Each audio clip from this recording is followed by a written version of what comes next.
Let me go! No! No!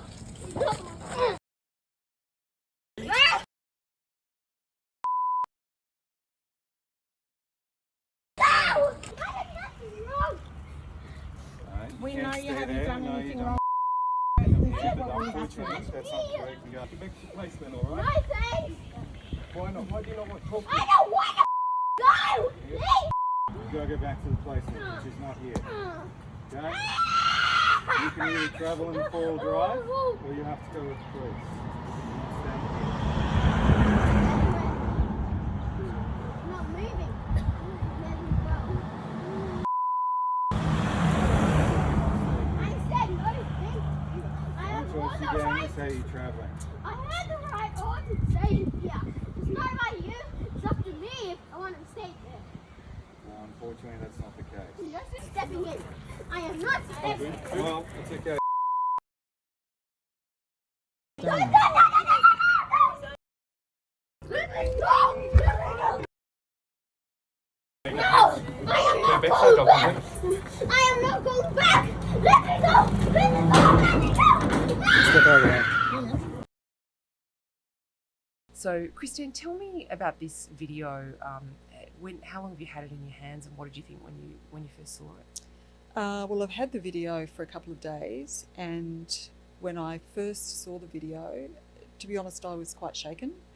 I mean, I've been a journalist for many years, and I've seen a lot of terrible things and published a lot of very disturbing stories, but there was something about the sight of this boy who was so clearly distressed, who hadn't done anything wrong, being manhandled by armed police out of the home that he considers his home, and then shoved into a caged police wagon. I don't think anyone can look at that video and not be moved by it. So this little boy had been with these people for all his life, from 7 weeks. He called them mum and dad. They called him their son. And then in 2021, he and his sister were taken from this foster placement, and really without any explanation. So the foster parents didn't know why the children weren't there. They didn't know why their authorisation as foster carers had lapsed. Since 2021, he's been through at least 7 foster care homes. So this is not the ideal of stability that you would want for a child who's been diagnosed with fetal alcohol spectrum disorder, ADHD, and other mental health issues. He was told recently, as I understand it, that he was going to be moved to another foster care home, and he ran back as well to the people he calls mum and dad. Now, their view after what had happened with Millie was that they weren't going to force him. They would encourage him, but they would not pick him up. He's quite a big kid really for his age. They would not pick him up and force him out of the house. They just wouldn't do that. As I understand it, he was quite clear in stating his rights. And the police grabbed him. There were 3 police officers and 3 public servants from Territory Families, as I understand it. The police, who were uniformed and armed, from what we can see, basically picked him up by the hands and the feet and carried him down the stairs. He's struggling and screaming. He's really quite hysterical. It's really quite upsetting to watch. And he's screaming the whole way, but also saying his rights, saying, "You don't have the right to touch me. You don't have the right to touch me. Let me go." They get to the street, and there's a Territory Families vehicle parked there, and there's the police wagon. I mean, once we would have called it a paddy wagon if people can visualise that. It's got like a cage door at the back, and Benny is held by 2 police officers holding him on either side. He's screaming, he's trying to stamp on their feet, he's swearing. He calms down at a point and he says, "Look, I'm not moving." And they say, "Benny, you can't stay in this place. You need to go back to your placement." And he says, "No thanks, I'm not going." So he tries to regain his composure in a moment of, sort of terror really, to try and negotiate his way out of it. He says, "I've done nothing wrong." And one of the Territory Families workers says, "You have done nothing wrong." So we know he's done nothing wrong. He understands that. He has done nothing wrong. He just wanted to be in a place with his family, who he loves, and there, as far as I'm aware and they're aware, there is no allegations that he was unsafe or not cared for or not loved in this family. It's a matter of paperwork. It's a matter of, you know, it's a matter of adults sitting down and having a meeting and trying to sort this out and not punish the child. Australia has a harrowing history of Indigenous children being removed forcibly from their families, and in fact we had a national apology about that very issue. But this is not about race, is it? No, it certainly doesn't appear to be.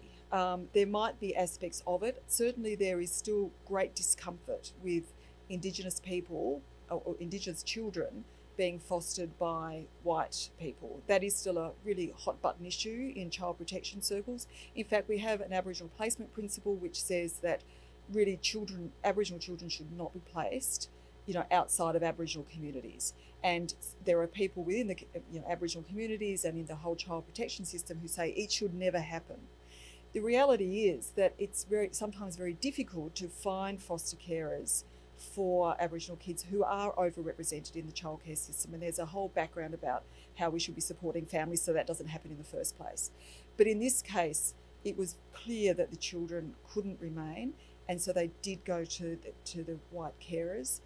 But the carers in this case, they're a professional couple, they work in health and education. As soon as they got the children, they said, we can't do this on our own. In fact, they don't believe really that they should have been looking after the children either, but the children needed somewhere to go, so they took them in. And I've spoken to the children's biological grandparents and aunt. I sat down and met them, you know, in this family home, and I asked them, were they happy with the children being here? And they said, yes, they were. They didn't ask to have the children back. They just said they wanted to see the children. I think it's about power, it's about control. I think it's about foster parents who love their kids, and I think once you take on a child and you love a child, you will advocate for that child and you will be a nuisance. And the way the foster parents put it is that they became problematic carers. And I've heard this from other foster carers, that if you get offside, if you start to raise problems, if you really sort of advocate for your child and really want something apart from the pro forma response, then you are tagged and life becomes quite difficult. Where's Benny now? They don't know. So the foster carers have no right to know where he is or how he is. So when we talk about not re-traumatising children, it's hard to see how a decision could have been made in this case when 3 highly traumatised children, and when we hear all the time about trauma-informed care, that could have just been put aside on the basis that a child who was at no risk, as far as I can see, and let the department tell us otherwise when they get back to us this afternoon, could be removed in such circumstances.